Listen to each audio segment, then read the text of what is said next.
Paolo Avellino aminadong, wife material, si Kim Cho, ano ang kasunod? Kamusta mga ka-celebrity hub? May bagong kagalakan na naman sa social media, at hindi ito pwedeng palampasin. Kamakailan lang, isang nakakakilig na pahayag ang ibinunyag ni Paolo Avellino tungkol sa kanyang kaklose na kaibigan at kapwa-artista na si Kim Chu. Ayon kay Paolo, siya mismo ang nag-amin na, wife material, si Kim. Puno ng kilig at sorpresa ang naging reaksyon ng kanilang mga fans. Ano nga ba ang ibig sabihin ng kanyang pahayag? Alamin natin. Sa isang interview, binanggit ni Paolo Avellino ang kanyang admiration kay Kim Chu, na hindi lang basta maganda at talented, kundi mayroon ding magandang ugali at karakter na nagpapakita ng pagiging wife material. Ibinahagi ni Paolo na marami siyang natutunan mula kay Kim, at malaki ang respeto niya sa aktres, hindi lang sa trabaho kundi pati na rin sa personal na buhay. Ayon kay Paolo, hindi lang siya magaling, mabait pa. Hindi ko na kayang ikwento lahat ng mga magagandang katangian ni Kim. Kaya nga, she's wife material in my eyes. Hindi nakapagtataka na ang mga fans ni Kim at Paolo ay super kilig sa pahayag na ito. Sa mga social media comments, marami ang nagsabing, totoo nga.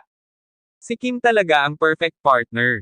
At, kung magkatuluyan sila, they'd make the best couple. Ang chemistry ng dalawa sa mga interviews at public appearances ay hindi na maitatanggi, at dahil sa mga pahayag na ito ni Paolo, nagsimula na naman ang mga fans na mag-speculate kung may something na nga ba sa pagitan nila ni Kim. Samantalang ang mga fans ay kinikilig, si Kim Chu naman ay hindi pa rin makapaniwala sa compliment na ibinigay sa kanya ni Paolo. Ayon kay Kim, grabe, hindi ko in-expect na magsasabi siya ng ganon. Para sa akin, special na ang friendship namin ni Paolo.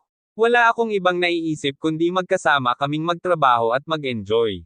Sa kabila ng kanyang pagiging humble, kitang-kita ang saya at pagkaka-awkward ni Kim sa papuri ni Paolo, na nagpapatunay lang na malapit sila sa isa't isa.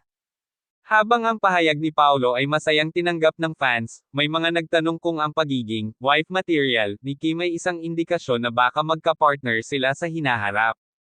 Hindi maiiwasang mag-speculate ang kanilang mga fans, at ang tanong ay, will they slid to something more? Ang kanilang pagiging close at comfortable sa isa't isa ay nagpapakita ng magandang relasyon sa likod ng kamera, gayunpaman, parehong tahimik pa rin ang dalawa tungkol sa estado ng kanilang personal na buhay, kaya't abangan na lang natin kung anong mangyayari sa kanilang friendship. Ang pahayag ni Paolo Avellino na, wife material, si Kim Chu ay nagsilbing isang patunay ng kanilang malalim na respeto at admiration sa isa't isa. Habang maraming fans ang kinilig, hindi rin maiiwasang manghula kung baka may magandang kinabukasan ang dalawa bilang magkapareha. Ano sa tingin mo? May pag-asa kaya na maging magkasama sina Kim at Paolo? I-share ang iyong thoughts sa comment section. Huwag kalimutan mag-like, mag-subscribe, at i-hit ang notification bell para sa mga pinakabagong update tungkol sa ating paboritong celebrities.